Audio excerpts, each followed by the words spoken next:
Senate Minority Leader Chuck Schumer has pushed for the April 11th CR, meaning he's pushing for this sham vote, this show vote on the amendment that would make the CR last only 30 days, when in reality, this is all just a stunt so they can vote on cloture and allow for the government funding bill in the Senate to pass with that simple majority. All right, let's get into it because I'm done watching Chuck Schumer play these ridiculous games, thinking voters won't notice. You've probably seen the headlines. Democrats are supposedly fighting tooth and nail to block the Republican spending bill, standing firm to protect vital programs. Sounds good, right?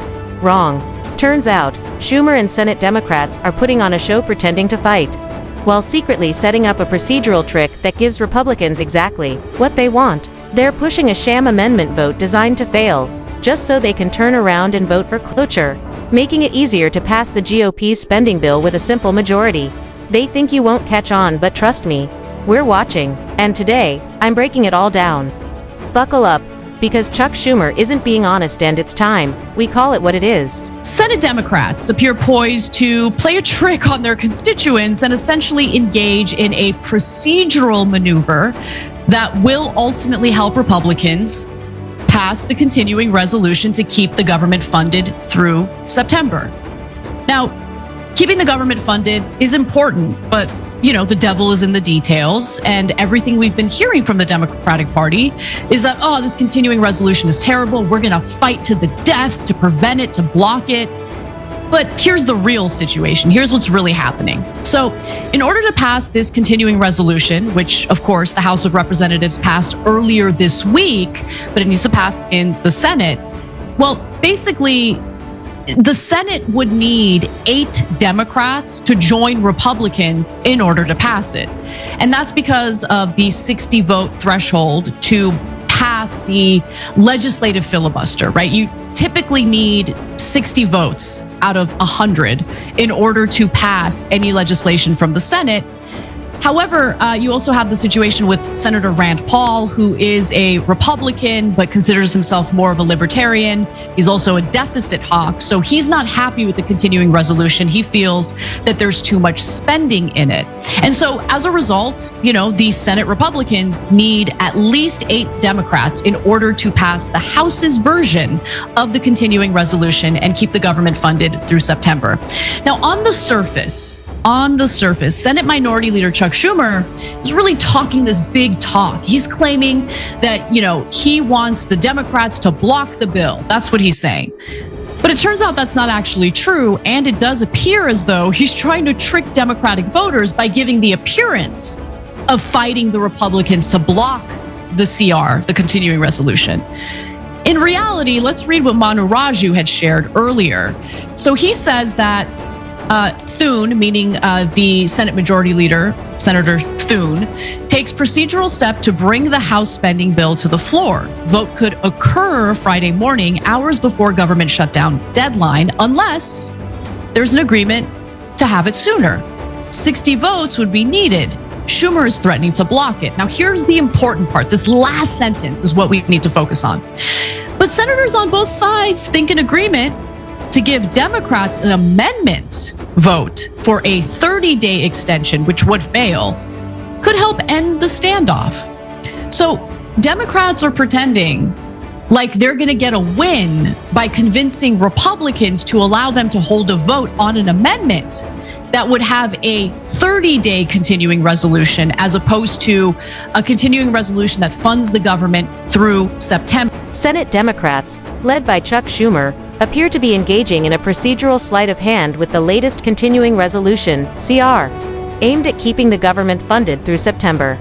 Publicly, they're presenting themselves as fierce opponents of the Republican-backed CR, denouncing its provisions and vowing to block it at every turn. But behind the scenes, the reality looks very different. Schumer and his allies are orchestrating a calculated maneuver. They're demanding a vote on a 30-day CR amendment, one they know is doomed to fail. The purpose? To create the illusion of resistance. Once that symbolic vote fails, they plan to vote for cloture, effectively lowering the Senate threshold to a simple majority and clearing the way for the very bill they claim to oppose. It's a classic bait-and-switch designed to appease progressive critics while also accommodating conservative colleagues.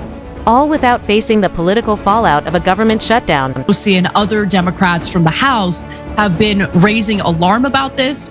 AOC posted on X, I hope Senate Democrats understand there's nothing clever about setting up a fake, failed 30-day CR first to turn around and vote for cloture on the GOP spending bill. Those games won't fool anyone. It won't trick voters. It won't trick House members. People will not forget. And I just want to pause on that for a minute, because think about how utterly embarrassing Democratic leadership is here. You know, people get so mad at me because I'm too critical of the Democrats, but what do you guys want me to do for the critics? What do you want me to do? You want me to celebrate this? That these Democrats, the Democratic leadership in the Senate, doesn't respect us enough. They think we're morons and we're not going to figure this out, that they're going to hold some sort of sham vote. And by the way, if you think keeping the government funded is more important than fighting the Republicans in this particular case, then grow a set, hold a press conference, and explain why. Instead, Schumer's trying to have his cake and eat it too. He's trying to pretend like he's some sort of fighter, when in reality, he's not trying to block this bill. He just wants to give constituents and Democratic voters the illusion that he's a tough fighter against the Republican Party. It's absolutely pathetic. As Politico reports, in order to meet the Friday night deadline to avoid a shutdown, Republicans will need all 100 senators to agree to speed up the process. Senate Minority Leader Chuck Schumer has pushed for the April 11th CR, meaning he's pushing for this sham vote, this show vote on the amendment that would make the CR last only 30 days, when in reality, this is all just a stunt so they can vote on cloture and allow for the government funding bill in the Senate to pass with that simple majority. This maneuver hasn't gone unnoticed especially by progressive leaders like Representative Alexandria Ocasio-Cortez. She and others have rightly sounded the alarm, calling out Senate leadership's tactics as nothing more than a political sham. Their criticism centers on a simple but damning point. This carefully staged sequence of votes is designed purely to give cover to Democrats who are, in practice, helping to advance the Republican agenda.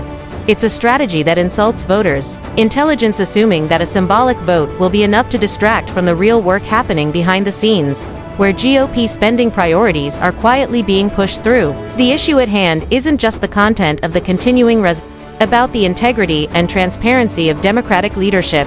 The real question is this: are they willing to stand on principle, or are they more concerned with managing optics? The budget blueprint, which is pressuring the committee that's in charge of Medicaid to cut $880 billion, that kind of story, that kind of news obviously should make people distrustful about what the Republican Party is seeking to cut, what they're trying to do with the budget.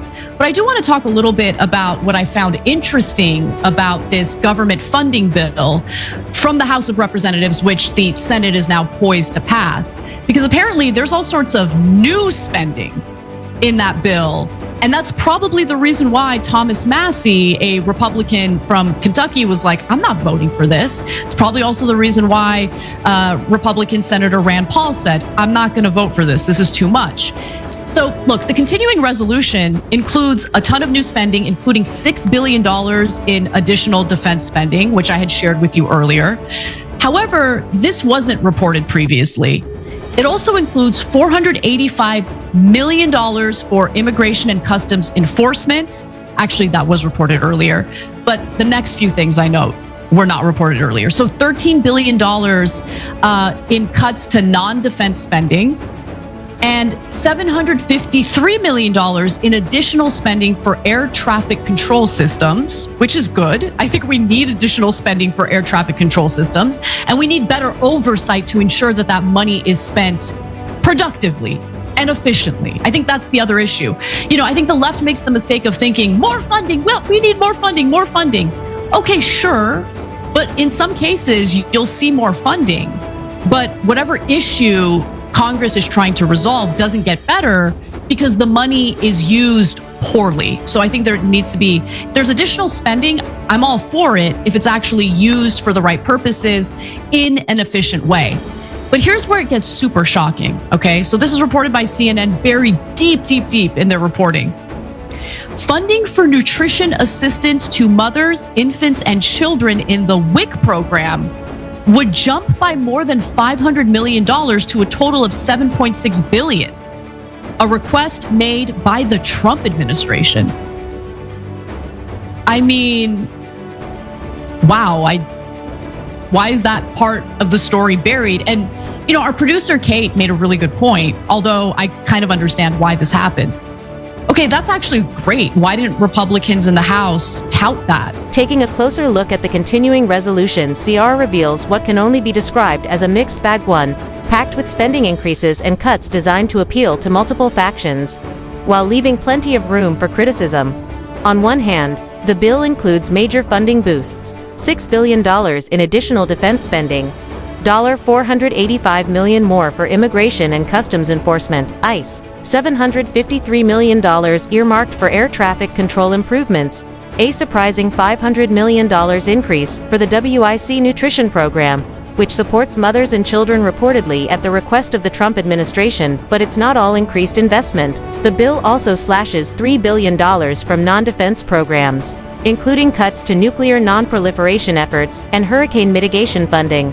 It even includes a provision that sidelines lawmakers' ability to vote on Trump-era tariffs, a move that further consolidates executive control. In short, the CR offers something for everyone to love and plenty to hate. Interestingly, even within the GOP, the bill isn't universally supported. Fiscal hawks like Senator Rand Paul and Representative Thomas Massie have come out strongly against it, slamming the growing spending levels. Their opposition highlights a deepening rift within the Republican Party between the old guard deficit hawks and the newer, big spending populist wing. Yet despite that internal division, enough Republicans are lining up behind the bill, confident that Democrats will provide the necessary votes to get it over the finish line. And why wouldn't they be? The procedural path has already been cleared for them, thanks to Schumer and Senate Democrats' quiet capitulation. Let's be honest, this isn't leadership, it's theater. Schumer and his allies think they can stage a fake fight, toss in a sham vote, and hand Republicans a quiet win without anyone noticing. But voters aren't fools. We see the games. We see the procedural tricks. And we see exactly who's standing up and who's folding behind closed doors. If Democrats are serious about fighting for working people, for transparency, and for real accountability, then it's time to stop with the smoke and mirrors. Own your decisions. Be honest with the people who elected you, and for the rest of us, let's make it clear, we're paying attention. We're not falling for the act and we expect better. If you're fed up with these political stunts too, like, share, and drop your thoughts in the comments. I'll see you.